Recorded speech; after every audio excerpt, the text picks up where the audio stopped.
everybody, I'm Tom Vassell. I'm Chris Yee. And I'm Wendy Yee. Today we're taking a look at River of Gold. This is a new game from Office Dog. And Office Dog is a branch of Asmodee, and they work on licensed games. And you might be like, what's the license? Well, the license is Legends of the Five Rings, which I need to say this now. I'm mentioning this because you might say, oh, I don't really like Legends of the Five Rings, or I never heard of it, or I don't care about it. Who cares? You don't have to. This is one of the most who cares themes. I mean, the theme is important. You're going down a river in, I think it's China? Rokugan. Rokugan? It's like a fictionalized East Asia. Yes, but what I mean is that theme is there, but you don't need to know the Legend of the Five Rings at all. This has nothing to do with that game. And on the flip side, if you're a fan of Legend of the Five Rings, you may or may not like this game. I don't know. I'm just saying it has that theme, but you don't need to know it or not. Yes. Yes. No disagreement here. I probably know more about it than both of you. That is correct. Yep. 100%. And it still doesn't mean anything to me here in this game. Anyway, but is the game itself good? Well, I'll tell you what. They weren't lying about the gold. There is gold embossing everywhere. Which gold voice do I want to do? I love gold! Let's take a look at how it plays. Gold! In this game, the board is long, showing the river that's going to be going up and down. Each player is going to have a couple ships that are going to start on the board. You're also going to be one of the different clans in the game. And this is a spot to keep the three different resources, silk, rice, and porcelain. You'll start with one of each. You'll also have some koku, some money. And on the side here, you're going to have a sun marker keeping track of your favor, but it's not going to be able to go above the moon marker. You have a chance to move this up as time goes by, but that's the maximum amount of sun that you can have.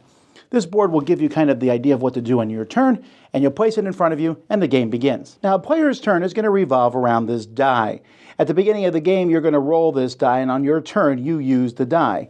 You can spend divine favor, like I mentioned over here, to make the die go up or down to change it to the number that you want.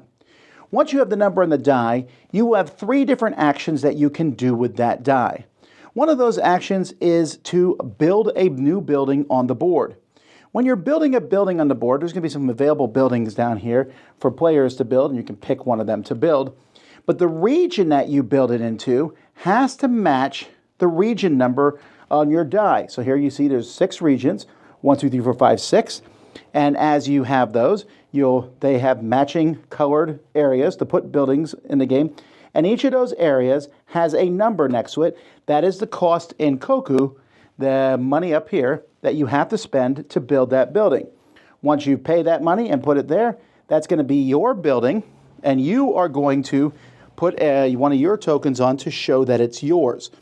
You're going to score victory points, and that building's going to do various things over the course of the game. Another thing you can do is you can move your boat down the river, where it will wipe and wrap around, kind of just keep going down the river. And when you get to the bottom of the river, there's a few things that you would do. Wherever you stop, you're going to activate all the buildings that are connected to the spot you're in. So you can see some buildings are connected to 2 spots.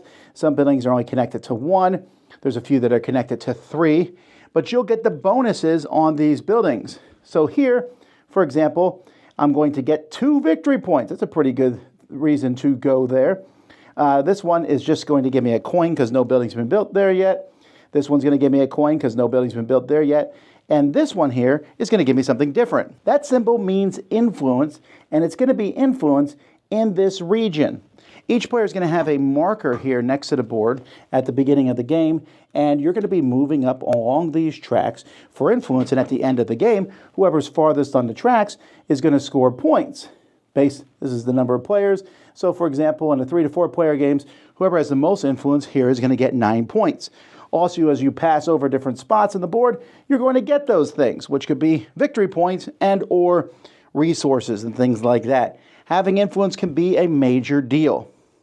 And as the buildings get built up on the board, if the blue person landed here, or the red person, doesn't really matter, they're going to get the 2 victory points. But the person who owns the building is also going to get something. In this case, they're going to move up on the sun track that you have, the divine favor. And you can see there's all sorts of buildings that will give people various things, but they also give the owner things. So you have to think about when you move who you're giving things to. The last thing you can do with your die is you can basically deliver to one of your visitors. You'll have a couple of these cards start the game and you get more of them. They're going to want certain goods. If you have those goods, you will turn them in. It will give you an immediate bonus, but they can give you all sorts of benefits. Like this one here gives you a second clan marker on the influence track, and you can move them up. Or no, I'm sorry, it's second, and the second thing on a building. So when someone lands in that building, you will get things besides the person who built there. There'll be 2 markers on the same building. Some of them will upgrade your ship and make your ship cooler. You'll change your ship piece so you can tell which one is the upgraded ship, and that ship will get various effects as you move it down the river. For example, if you do this visitor here, it says when your upgraded ship gains a good from visiting one of these spots here, it can be any good, not just that one. And also all these visitors are going to give you various victory points at the end of the game. The game has 2 sets of buildings, and there's Era 1 and Era 2, and when you go through the second era worth of buildings, then that's going to trigger the end of the game. At that point, you're going to add the victory points people have gotten from having the most influence in the regions. The customers that you've delivered to will give you various points and some bonuses and things that they have. And then you just add that to the points you got over the course of the game, and whoever has the most is the winner. One more thing I should mention is that there are going to be cards here, and if you're the first person to do these bonus cards, like be the first person to deliver to 3 different customer types, or own one of the 4 different types of buildings, or reach a certain spot on the influence tracks, you'll put one of your tokens here to show that you get that many bonus points. There's also a little module where you can give each person a special ability.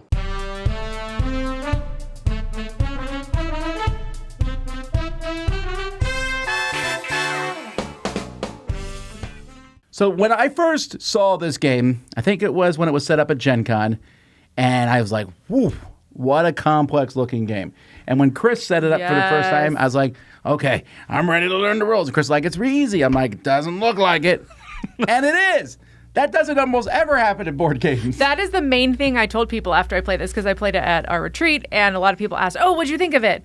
And I was like, it's nowhere near as heavy as it looks. Like, it just isn't. No, it has a decent amount of setup. You have to, portion out the buildings, make sure the resource. I mean, it's not like a lot, but it is a decent amount. And so as I'm setting up, people are going, ooh, everyone unanimously has that same experience of like getting in the zone for like a crunchier game. And I go, look, this game has a mechanism. I steal your line. This game has a mechanism where you roll your die, and then you can move your ship that number of spaces. And people laugh, and I'm like, that's actually in the game. Yeah. You have 2 ships to pick from. No, I think that it is cleverly clean in how simple it is. Yes. I don't think it's simplistic. I think that there is such a nice cleanness to how there are really 3 actions. The turns are very quick, but the game still has real depth to it. And I think this is one where I was actually worried that I would play it twice and I'd be like, and I've seen it all. But I don't feel that way. I feel like there's plenty to explore in it. It's not a big game, but there's plenty to explore. It's almost though, so the only, and this is my only negative about the whole game at all, and it's not even really a negative, it's just that because it is so easy to play, you can play this too lightly. I can be like, ooh, look, if I move down the river 4, I get a bunch of stuff. Yay. Ooh, I can do this. Can I build this building? Yeah, I can. I'll put it here. And you can play that way, and you will probably not win. You're having a good time, and you're doing well, but if you need to put more thought into it, but because the game mechanisms are simple, maybe this is a personal, just me playing, I'm like, woo, I'm having a good time. Oh, I lost by 50 points. So you got to keep that in mind, that even though it's easy to play, you're still trying to plan ahead, put buildings in a spot that you know people want to go to. I really like the dice. I love dice anyway, right? It's so easy to manipulate them because I always complain about that. Here you're like, oh, I have these 2 contracts. One's a 3, one's a 4. I keep rolling other numbers. Well, you can immediately from the beginning of the game manipulate the dice. Yes. You have it. You have those not sun points. Divine favor. Divine favor. You can spend, and it's easy to get more divine favor, and there are various things will give it to you. So you always have some of that to spend, and it rolls around. It feels like a small box that you're in, but it's not too bad. Well, and your point that you can mitigate a 1 into a 6 is huge because moving 6 spaces on the river is huge. It literally is huge, right? Yeah. And so it balances where there's no such thing as a bad number on the die. I agree. But also there are times you want ones because you want to move one space. You want to slow roll your upgraded ship to hit every space along the way. There's other times you want to try to zoot down that river as fast as you can to trigger multiple merchant bonuses. You put that little disc at the end of the river, say, when I cross it, I get something no one else does. Those customer contracts that you fulfill, giving you special powers, I think is what really makes this game for me. Yeah, I think the engine building is kind of what you're talking about. It doesn't feel like, ooh, I'm an engine builder and I'm starting with this tiny engine, I'm growing it huge. But instead, you're adding just a little bit here and there, a little bit to your endpoint engine, a little bit to your ship, moving your ship, a little bit to your buildings and those things. So I think, yeah, the engine building, I think it's a nice complement to what the system already has, like what's already there. One thing for me that it honestly took my group halfway through my first game to figure out why do some places cost 12 and why do some places cost 5 or 6.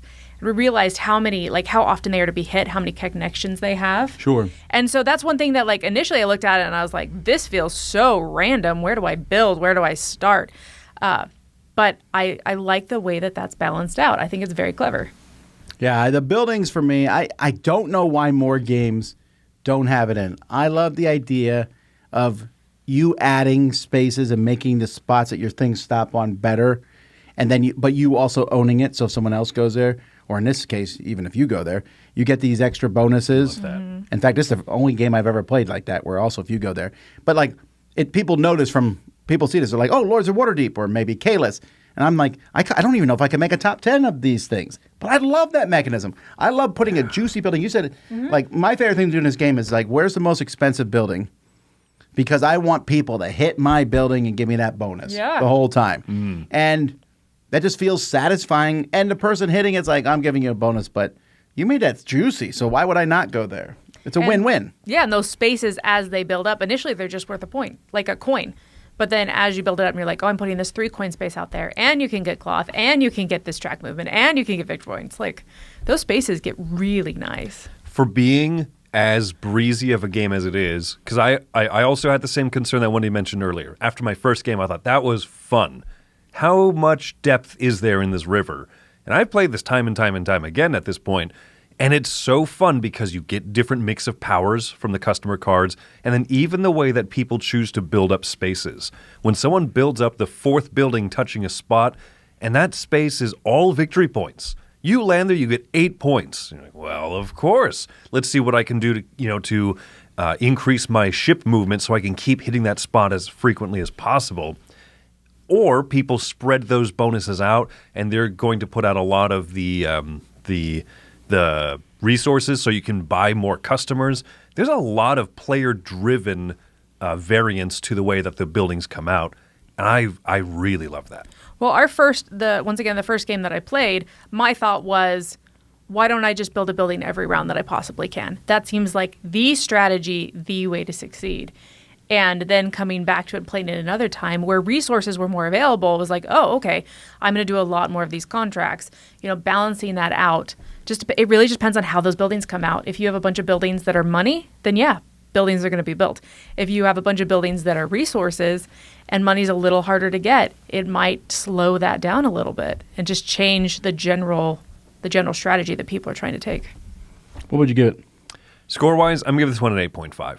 I have very few complaints about it. I think that some of the complaints are, I would house rule something to the effect of you're starting 2 customers that you draw, you can mulligan them or something, right? Because if you don't get something that kind of builds up your engine early, you can feel a little bit behind the gun. Other than that, I really don't have a lot of complaints. It's gorgeous. It's well produced. You can be completely ambivalent about the theme, and you could still really love this. The fact that it's set in Rokugan, I only know that game exists because there's another game called Battle for Rokugan. This, for me, was kind of like Lords of Waterdeep in a lot of ways. The buildings, the shared incentive, the easy, quick turns, but also the fact that when we played Waterdeep, I'd never played Dungeons & Dragons before. I knew nothing about Waterdeep. I was like, this is just a cool game. And that's how it is for this. If you don't know anything about the Five Rings, I think you should still check out this game. If you're invested in the theme, maybe you'll be like, oh yeah, I'm the Crab Clan. It makes sense that I have this special bonus at the start of the game. Like, yep, sure does. So there you go, 8.5. I have been having so much fun with this. This is also an 8.5 for me. I really love this game. One of the things, and we haven't mentioned it yet, is it's literally just over an hour. That's kind of mind-blowing, and you are so involved. Yeah. I love dumb little things not dumb, but simple little things of, I roll the die at the end of my turn. So I'm thinking about what I'm going to do before it comes back to my turn. I already know what I'm going to do when my turn comes, probably. Oh, and That's then you get a great. building bonus from someone else's turn. You're like, oh. Yeah, well, I mean, there might be some minor changes, but you have those options. I also love moving on the tracks. We didn't talk a lot about the influence battle. Very interactive. It's an interactive Euro in so many ways. I'm moving to your buildings, benefiting both of us. We're fighting for control on those influence tracks. We're fighting to get the bonus cards on them. Also, you should always use the player powers. But you know what? This Someone game. had told me that they thought the player powers made the game too easy. And I was like, I disagree. I think the player powers just point you in a direction. And that's what I like about player powers. I don't want them to be like crazy overpowered, whatever. I just want them to point me in a direction. I do well on influence tracks, or I do well, my boat does something special or something. Like I want that, and I don't want something massively game breaking. And I think that they're fabulous. Okay, on to my score? Yeah. Hey. I also giving this an 8.5. Just everything that they said, the beautiful nature of it, the gameplay for me, like I could give or take the gold, it's fancy and it's cool and I like shiny things, but the actual gameplay I find to be very enjoyable. I love the quick turns. I love that even at a 4-player game, this doesn't feel like, oh my gosh, when is my next turn? I'm going to go get a snack. I'm going to go leave. I'm going to make a phone call and be back and still have time. Like, it's not one of those games. It's quick. It's snappy. And you have that time to think between turns and not too much changes. I also think the interaction is very positive, and I love positive interaction in games like we talked about with the building. So I feel like I'm just repeating mostly everything that you all said already. 8.5, great game. There you go. That's River of Gold. Check it out. I'm Tom Vassell. I'm Chris Yee. And I'm Wendy Yee. Have fun going down the river.